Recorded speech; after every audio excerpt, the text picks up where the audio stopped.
रहते थे मेरी माँ, तुम्हें तो हमने सोने का कह क्या दिया, तुरंत चालू हो गई। हमें लगा कि एक आध घंटे बाद चालू होगी, मैया ने तुरंत स्विच ऑन कर लिया।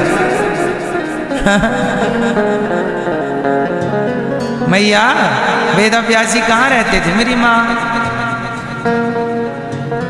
वेदव्यास जी बद्रीनाथ गए हो आप लोग? बद्रीनाथ में व्यास गुफा है, सरस्वती नदी के किनारे, वहां वेदव्यास जी रहते हैं। अच्छा, वेदव्यास जी के पास नारद जी गए, नारायण नारायण, कहा आप उदास हैं, क्या हुआ? वेदव्यास जी ने कहा मैंने 17 पुराण लिखे, शांति नहीं मिल रही। देखो, ज्ञान में शांति नहीं है, त्याग में भी शांति नहीं है। यदि आप ज्ञान पाकर के शांति पाना चाहो तो ज्ञान में शांति नहीं है, ज्ञान में अभिमान है। यदि आपको ज्यादा ज्ञान हो जाए तो क्या आ जाएगा?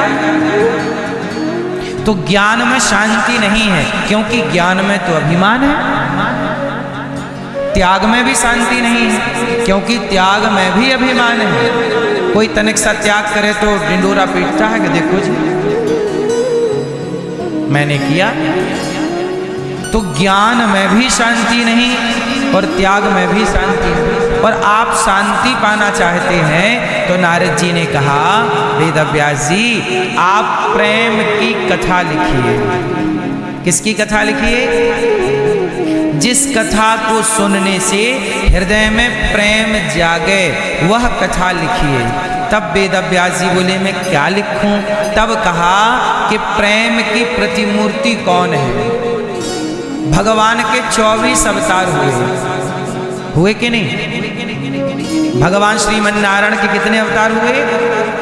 जैसे नरसिंह अवतार, वामन अवतार, राम अवतार, कृष्ण अवतार, धनवंतरी अवतार, कच्छप अवतार, मोहिनी अवतार, ऐसे भगवान के 24 अवतार हुए। अब आपसे मैं पूछूं कि 24 अवतारों में भगवान का प्रेम का अवतार कौन सा? तो आप मुझे बताओ, भगवान के प्रेम का अवतार कौन सा? हाँ, कौन सा? हाँ, भगवान राम का जो अवतार है वह मर्यादा का अवतार है। राम किसका अवतार है? भगवान नारायण ने मर्यादा की स्थापना के लिए राम का अवतार लिया, तो राम मर्यादा के लिए आए। ठीक है। नरसिंह अवतार किसका अवतार है? भगवान नारायण का एक अवतार नरसिंह अवतार है। तो नरसिंह अवतार जो है वह विश्वास का अवतार है। किसका अवतार है? भाई प्रहलाद जी का विश्वास ही तो था कि इस खंबे पे भगवान है, यदि नहीं आते भगवान तो प्रहलाद का विश्वास क्या होता? टूट जाता। और विश्वास एक बार टूटता तो फिर कौन विश्वास करता? तो विश्वास को पुष्ट रखने के लिए, विश्वास को बनाए रखने के लिए भगवान का एक अवतार हुआ, जिसे नरसिंह अवतार कहते हैं। बोलो हाँ। तो एक अवतार है नरसिंह अवतार, जो किसका अवतार है? विश्वास। राम जी का अवतार किसका अवतार है? मर्यादा का। लेकिन अच्छा, कपिल भगवान किसका अवतार है? त्याग। कपिल अवतार माता देवहूति को 24 अवतारों में एक अवतार है त्याग। ये अवतार किसका है? त्याग का।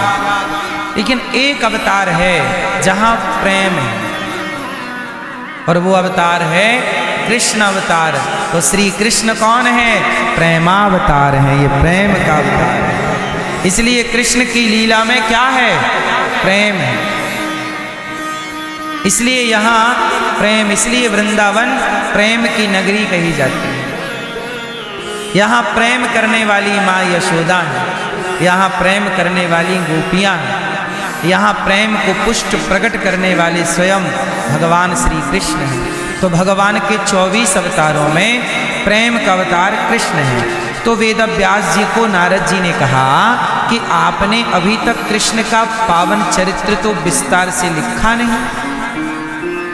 तो वेद व्यास जी समझ गए कि आप भागवत लिखने का कह रहे हैं। और जब वेद व्यास जी ने भागवत श्रीमद् भागवत की रचना की, और भागवत में जब भगवान का, गोपियों का, यशोदा माँ का, नंद बाबा का, ग्वाल वालों का, भक्तों का प्रेम भरा भागवत जी में, तब भागवत जी में प्रेम जब भरा तो वेद व्यास जी को परम शांति प्राप्त हुई। लिखने वाले को भी शांति तब मिली जब उन्होंने भागवत की रचना की। इसलिए प्रेम चाहते हो, भगवान के चरणों में प्रीति चाहते हो, तो भागवत सुना करिए, प्रेम प्रकट हो जाएगा और उसी प्रेम से भगवान का साक्षात्कार होगा। राम ही केवल प्रेम प्यारा, जान ले जो जान निहारा। अच्छा, मक्खन चाहिए? बोलो हाँ कि ना। मक्खन चाहिए तो किसका मंथन करें? पानी का, दारू का?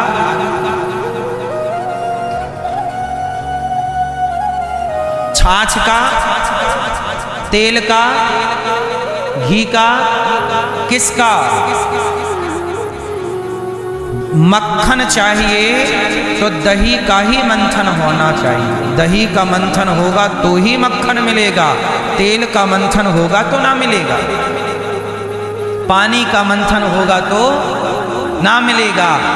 बोलो हाँ। जैसे मक्खन तक पहुंचने के लिए दही का मंथन चाहिए, ऐसे प्रेम तक पहुंचने के लिए, भगवान तक पहुंचने के लिए भागवत का चिंतन चाहिए। बिना भागवत के चिंतन के, बिना भागवत के उस प्रेम तक, उस प्रभु तक पहुंचा नहीं जा सकता। तो उस तक पहुंचने की ये पहली सीढ़ी है जिस पर आप सवा करके बैठे। इसलिए भागवत बहुत जरूरी है। वेद व्यास जी को अपार शांति का अनुभव, और वेद व्यास जी ने कलम उठाई और भागवत की शुरुआत की। पहले महिमा लिख दी, सच्चिदानंद रूपाय। एक बार मेरे संग बोलो, सच्चिदानंद रूपाय। अब बोलो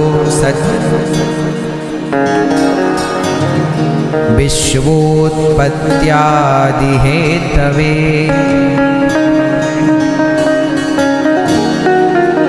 तापत्रय विनाशाय श्रीकृष्णाय वयं नुमः।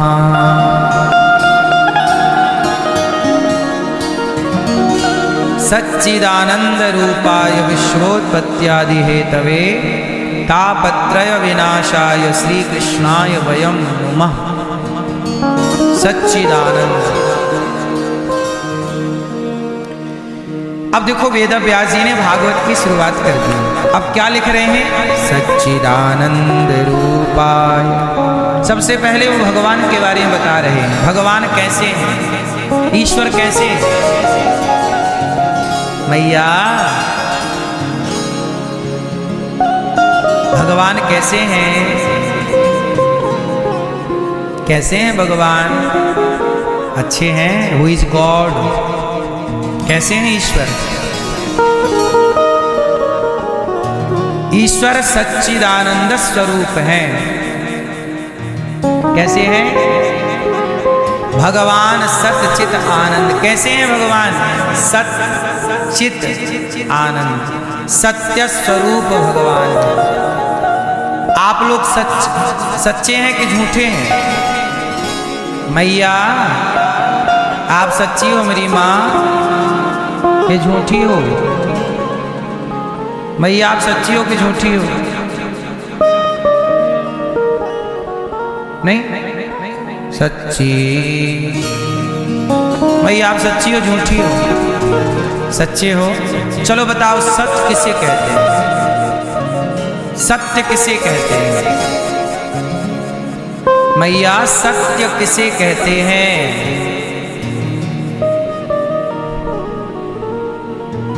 क्या सच किसे कहते हैं? सच कहते हैं उसे। अच्छा बताओ, सच बदलता है कि झूठ बदलता है? बदलाव किसमें है? बदलाव हमेशा झूठ में है, सच में बदलाव। लेकिन आप लोग तो बदल गए ना। पैदा हुए थे तब इतने से थे, आज इतने बड़े हो। आपके बचपन की फोटो, जवानी की फोटो, आज की फोटो में अंतर है। मतलब आप बदल रहे हैं, हाँ या ना? आपकी फोटो बदल रही है। बोलो हाँ। लड़कपन, जवानी, बुढ़ापा, बदलाव आप में है कि नहीं? आपका हैदराबाद भी बदल रहा है। 50 साल पहले अलग था, 20 साल पहले अलग था, 10 साल पहले अलग था, आज बोलो हाँ। इसका मतलब जहां बदलाव है वो क्या है? वो सब झूठा है। और जहां बदलाव नहीं है वो सच्चा है। इसलिए मेरी माँ, हम और आप बदलने वाले लोग हैं। हम में परिवर्तन है और परिवर्तन हमेशा झूठ में होता है। इसलिए तो शरीर को झूठा कहा जाता है। झूठी माया, झूठी काया, झूठी माया, झूठी काया, ये परिवर्तनशील शरीर पाए हो, ये झूठा है। इसलिए झूठा शरीर है। अच्छा एक बात बता, समुद्र झूठा है कि नाव झूठी है?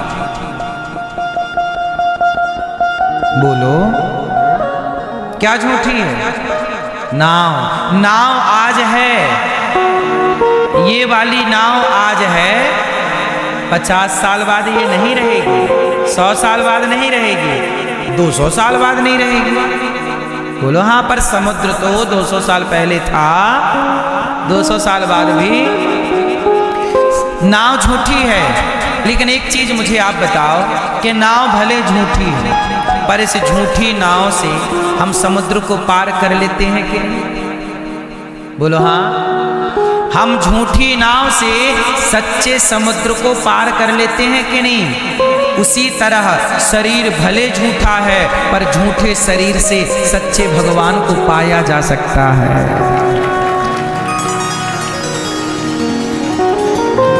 झूठे शरीर से सच्चे भगवान को, नाव झूठी है पर समुद्र सच्चा है, पार तो हम हो ही गए ना। फिर जब तक ये शरीर है, इसलिए कहते पालो उस परमात्मा को, क्योंकि एक दिन ये शरीर फिर काम का नहीं रहेगा। समय रहते देखो, नाव जब तक है पार लग जाओ, और कहीं ना लग पाए और बीच में ही टाइटैनिक की तरह डूब गई तो बोलो हाँ कि ना। तो जब तक है पार लग जाओ, कहीं बीच में ही आप लोग चले गए तो। इसलिए उठ जाग मुसाफिर भोर भई, अब रैन कहाँ तू सोवत है। ये जीवन मिला है, जल्दी जल्दी भगवान का चिंतन करके पालो, क्योंकि आज जीवन है, कल हम रहे ना रहे। हाँ, कल हो न हो पता नहीं, कल होती है नहीं। जिंदगी का कोई भरोसा, हाँ क्या भरोसा है इस जिंदगी का, साथ देती नहीं ये किसी का। क्या भरोसा है इस जिंदगी का, क्या भरोसा है इस जिंदगी का, साथ देती नहीं ये किसी का। किसी का ना आपका। ये सुनो मेरी माँ, ये शरीर, ये जीवन धोखेबाज है। नाव धोखेबाज होती है, जरूरी थोड़ी के पार लगा ही देगी। टाइटैनिक ने डुबा तो दिया, बोलो हाँ। ये जीवन है, जरूरी थोड़ी के पार लग ही जाओगे। कुछ लोग लगने से पहले ही डूब जाते हैं। इसलिए कहता हूं, व्यर्थ की बकवास प्रपंच पंचायत जगत की उलझन में ना बिताओ जीवन। डूबे उसके पहले किनारा पकड़ लो, यही समझदारी है। वरना कोई ना आएगा, ये दुनिया तुम्हें सब छोड़ने आएगी। शमशान काड़ी मार के, माचिस की तीली मार के सब भाग जाएंगे। सांस रुक जाएगी चलते चलते। हे मैया, मोबाइल गूगल बाबा से पूछने लग गई कुछ हैं?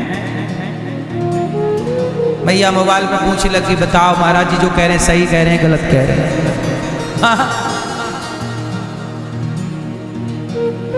सांस रुक जाएगी चलते चलते, सम्मा बुझ जाएगी चल जलते जलते। दम निकल जाएगा आदमी का, क्या भरोसा है इस जिंदगी को। हम रहे ना मोहब्बत रहेगी, दास्तां अपनी दुनिया कहेगी। हम रहे ना पर मोहब्बत, कौन सी मोहब्बत? मीरा नहीं है पर मीरा का प्रेम आज भी है। तुलसीदास जी नहीं है पर उनका प्रेम, उनकी भक्ति ऐसा। मेरी माँ, पड़ोसन से प्रेम करोगे तो ना रहेगा सदा, लेकिन भगवान से प्रेम करोगे तो प्रेम रहेगा। जगत का प्रेम सदा नहीं रहता, पर जगन्नाथ से किया गया प्रेम सदा रहता है। हम रहे ना मोहब्बत रहेगी, दास्तां अपनी दुनिया कहेगी।